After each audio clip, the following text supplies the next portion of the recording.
Madam Secretary, you have a report that you're going to be giving to the Congress about the future of the Air Force coming up in March. What is it going to say? It's going to say that the Air Force needs to change the way in which we fight, but that we also, in order to execute the National Defense Strategy, we have to be larger than we are. Currently, we have 312 operational squadrons. We're probably going to need to grow in the 2025-2030 timeframe to about 386. Is that because we as a country are asking you to do more?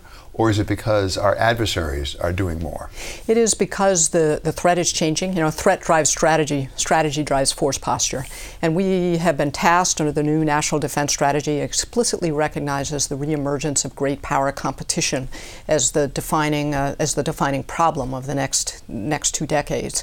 And so we are shifting from a fight against violent extremism, largely in the Middle East, to being prepared for what the airmen call the high-end fight, a fight against a near-peer adversary in contested airspace, and that's a different problem. Your job is to tell the Congress and tell the President what we need in order to accomplish the mission, whatever the mission is. At the same time, someone has to pay for it. And Congress, ultimately, you served in Congress, you know, Right. you have to come up with the money from somewhere. Right. When you put these plans together, do you take into account where the money is going to come from? In fact, we were tasked specifically not to do that. In the past and historically, and every year we have to say, all right, this is with the budget we've been given, or the top line we've been given, this is the Air Force we would build. But they've asked us, what is the Air Force we need to execute the National Defense Strategy? The difference between what we need and what we can afford represents risk, that we wouldn't be able to accomplish all of the objectives that the Defense Strategy has asked us to carry out. And that's a decision to be made by Congress and the President of the United States. But we as airmen should at least be able to tell the country and our countrymen what is needed to execute this defense strategy. And we're not naive about whether the country will be able to afford everything. You served in the Air Force. Yes, so I you did. know what you're talking about. You went to the Air Force Academy early on when women first were invented. And you've also been in Congress. When you go up to Congress and you make acquisition requests, do they understand what you're talking about? Because I've heard other heads of services say part of the problem is a lot of those people have not served. They have not been in the military. They don't really understand. Well, I think I'm actually more critical of us as airmen that we don't speak in the English language sometimes, and I think we need to explain things in ways that most Americans can understand, which means stop using acronyms and stop using jargon, and explain what we need and why and what it does. And so I think I'm more critical of those of us in the Pentagon who get immersed in our programs and our gobbledygook, and we should be able to explain this to a normally educated American. So many things in Washington these days, and particularly on Capitol Hill, seem to be partisan. We immediately divide into R's and D's. When it comes to national defense, and particularly the Air Force, do you find that, or do you find willing listeners on both sides of the aisle, as it were?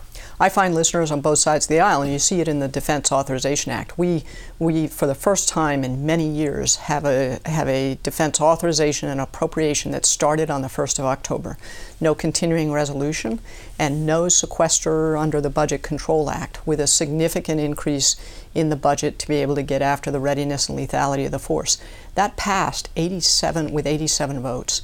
So there is a strong bipartisan support for the security of this country, and we try to communicate effectively with both sides of the aisle.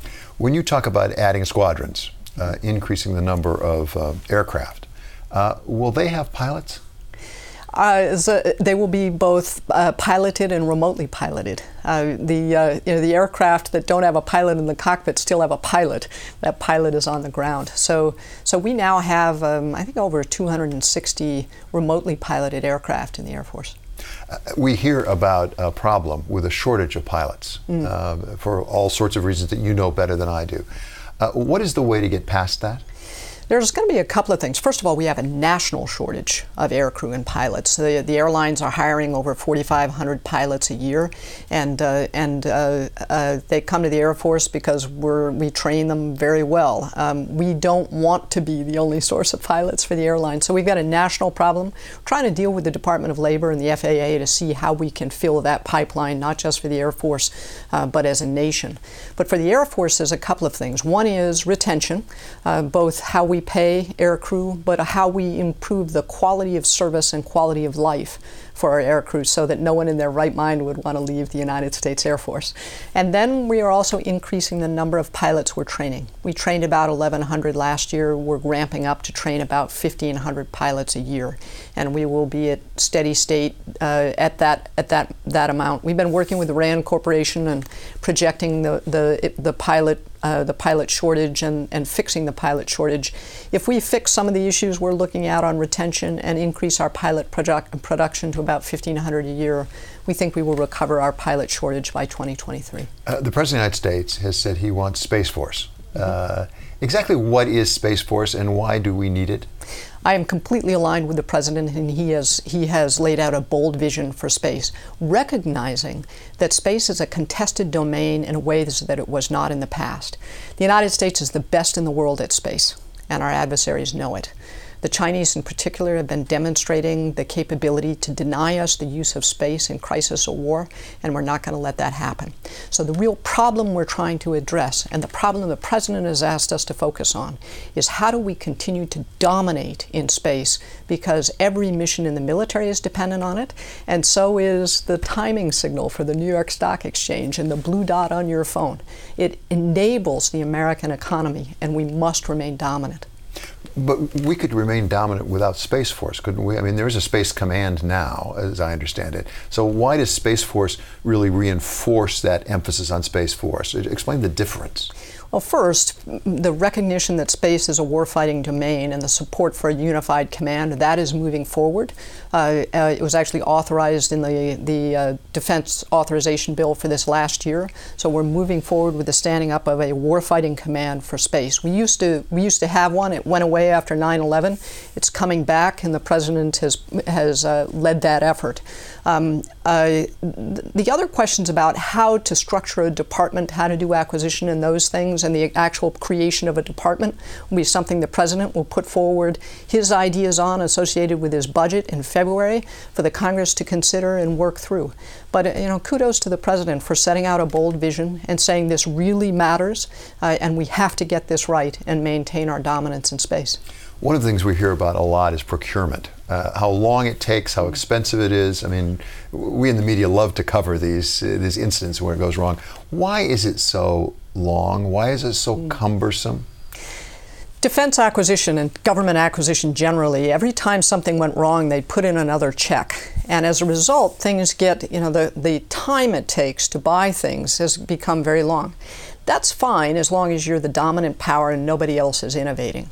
The world has changed, and we have a rapidly innovating adversary, and we have to reduce the time and ultimately also reduce the cost of buying things for the military. And the Air Force is moving out with new authorities that have been given to us by Congress to prototype and experiment more, and also to use new mechanisms to buy things faster and smarter. And we're doing it across the board. We're buying adaptive engines with 2 prototypes to try to push forward the technology very rapidly. For our next generation missile warning, we just took 3.5 years out of the schedule, and we're using new prototyping authorities to get capability on orbit faster. So we're doing it. It is becoming the default way that the Air Force buys things. We're also reaching out to a lot more small and innovative companies. If you have an innovative idea that solves a wicked hard problem for the Air Force, and you have so much as a PayPal account, this month we're doing our first one-day acquisition day, and our goal is to sign 50 contracts in 50 hours with small, innovative companies. If you've got a PayPal account and we can swipe a government credit card, you should be able to get a contract with the United States Air Force. Well, as you suggest by your answer, the world is changing very quickly, and we're going to a digital world, a cyber world, and so we don't want to fight the last war, certainly. In that world, it is constantly innovating. Do the high-tech entrepreneurs, the startups, the innovative people, are they interested in working with the Air Force? I think they are, if we are willing to meet them in a new way. We just set up an enterprise consortium, a space enterprise consortium in January. It now has over 200 companies in it. 3/4 of those companies are small innovative companies that have not done business with the Defense Department before. And just in the last 10 months, we've done 32 contracts, 93 days average between solicitation and contract award with some of those small innovative companies. Total value of those contracts we've led is $100 million. So those, we're doing things in new ways and contracting and getting after it because the threat environment demands it. We must bring innovators into solving the problems that we have. So this sounds very forward-looking and very hopeful. At the same time, in my experience in Washington at least, the reason we have regulations is because somebody wants control. A lot of it is about control, whether it's congressional control or various parts of the administration control. Are people willing to give up turf in order to let you move faster? In the Air Force, we are, and we're pushing authority down. The Congress gave a lot of authorities to acquire back to the service. I've kept none of them at my level. None of them. Nobody has to brief me in order to get a decision on their program. We want a program manager to be able to run their programs and make decisions and move quickly. And it actually leads to not only faster decisions, but generally much smarter decisions. I don't add any value to an engineering decision on a satellite program. I do add time and often bureaucratic complexity. That doesn't help the country. And I think this is now a warfighting imperative. We have to move faster and smarter, and so the Air Force is embracing it wholeheartedly. I would also say that on a lot of those, you mentioned the bureaucratic and checks, when something goes wrong. It's a typical government thing, right? One person gets cancer and everybody gets chemotherapy. Rather than do it that way, we'd rather say, something, that didn't work. Try it again, productively fail, and go on to your next project. And if for some reason this just doesn't fit you, we'll find another place for you in our system. But as a program manager, you should have both authority and responsibility to run your program. Jeff Bezos, the head of Amazon, appeared just a couple of days ago, actually, on a panel. And he said, quote, if big tech companies are going to turn their back on the Department of Defense, this country is in trouble, targeting specifically Google and pull it out of some defense contracts. What is the relationship of big tech right now with the Defense Department? Well, certainly with the Air Force, we engage with technology companies in a lot of different ways. We have a number of cloud contracts and so on, not the big ones, but we do a lot of contracting with high-tech companies, and we're reaching out to more small and innovative companies all the time to solve national security problems. I believe that America is a force for good in the world, and I believe that the United States Air Force provides the security within which free enterprise can flourish.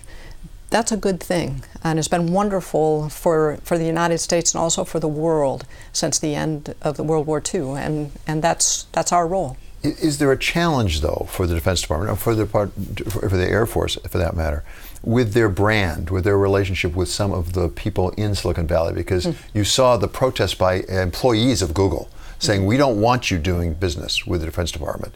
So not everyone who works out in Silicon Valley necessarily shares your view about the role of the American Defense Department.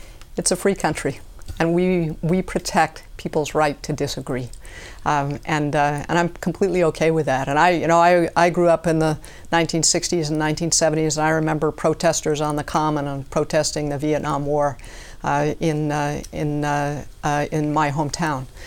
So the United States military protects the civil rights of Americans and their right to disagree, and we're proud of it. One of the things we need to protect against is cyber attacks, and we hear an awful lot, whether they're from major state actors such as China or Russia, or from rogue states, or just hackers, for that matter.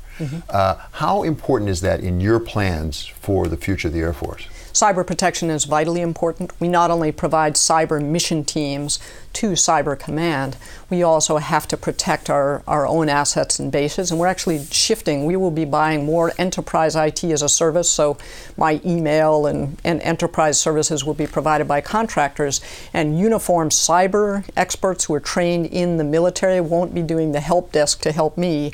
They will be protecting our base mission systems in an integrated way, connected to, protect the base, protect the weapon system at a local level, and then if things get really bad, you call in the pros from Dover to help you out. But we need more integrated local cyber mission teams, and we will be using our 1,700 Air Force cyber professionals more in that role than helping me with my email.